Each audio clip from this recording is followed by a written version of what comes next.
আসসালামু আলাইকুম। আমার চ্যানেলে আপনাদের সকলকে স্বাগতম।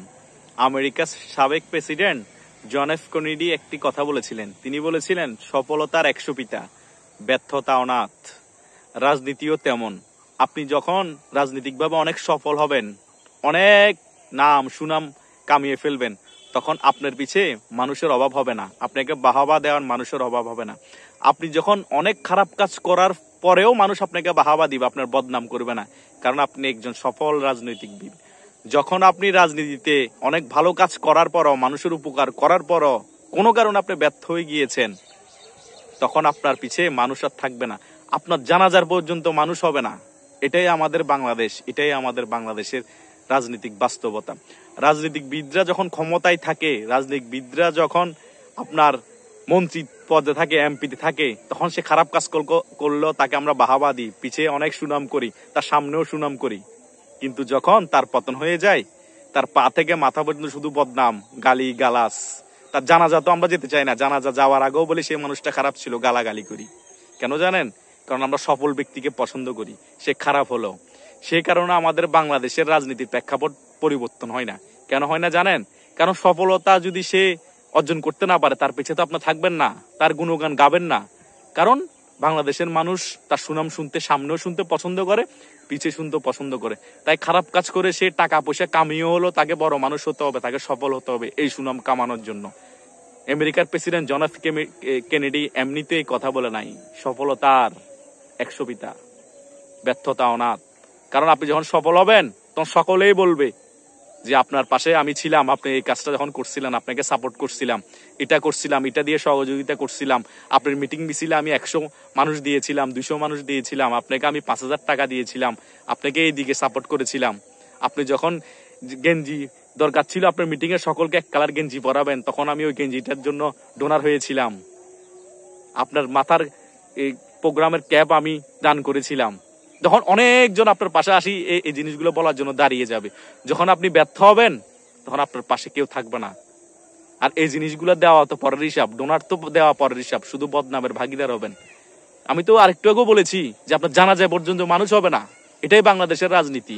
সে কারণে বাংলাদেশের মানুষ কারাপশনে বেশি ঝুঁকে যায়। সে কারণে বাংলাদেশের মানুষ অতি দ্রুত আপনার সফল হতে চেষ্টা করে।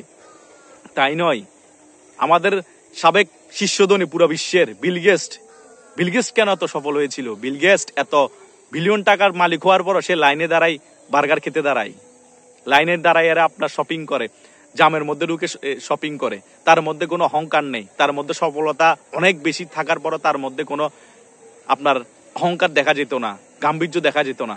সেই কারণে সে অনেক বেশি সফল, তার কোনো বদনাম নেই। আর সফল মানুষ এত হওয়ার পরও তার সাথে কিন্তু তার বউকে রাখতে পারে নাই। সফল মানুষ হলে যে তার সাথে তার বউ থাকবে, তার সাথে মানুষ থাকবে। যেখানে তার বউই থাকে নাই, সেখানে আশেপাশে মানুষ থাকা তো অকল্পনীয় ব্যাপার। আর রাজনীতিবিদদের সাথে দুঃসময়ে তার কর্মীরা থাকবে কিভাবে আপনি বিশ্বাস করেন? সারা বিশ্বের 1 নাম্বার সাবেক ধনীর সাথে এত টাকা থাকার পরও যেখানে তার বউ থাকে নাই।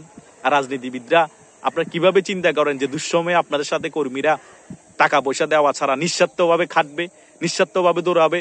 যতই বলেন দলকে ভালোবাসে, যতই কিছু আপনারা উদাহরণ দেন, কিন্তু দিন শেষে টাকার প্রয়োজন রয়েছে। কারণ সকলেই ক্ষুধা আছে টাকার, কথা বুঝেন নাই? কারণ পেটে ক্ষুধা রেখে মুখে শরম রেখে লাভ কি?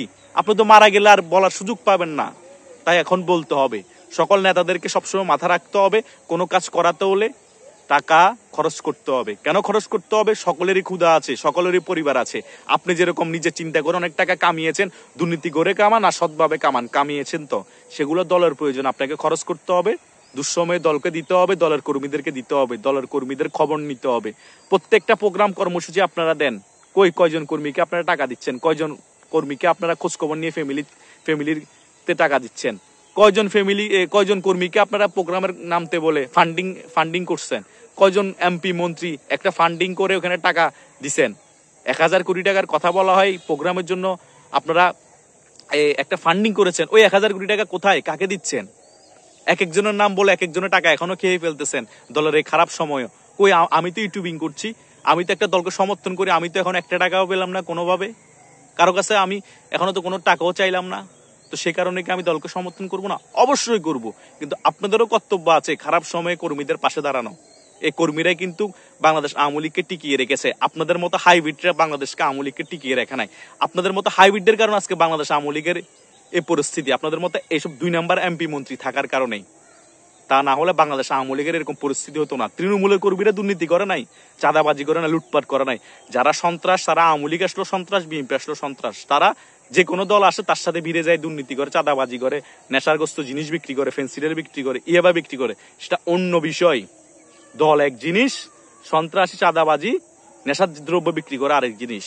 তাই কর্মীদের খবর নেন, যতই সফল হন, কর্মীরা যতক্ষণ সফল থাকবেন ততক্ষণ আপনাদের মনে রাখবে, আপনাদেরকে ভালোবাসবে।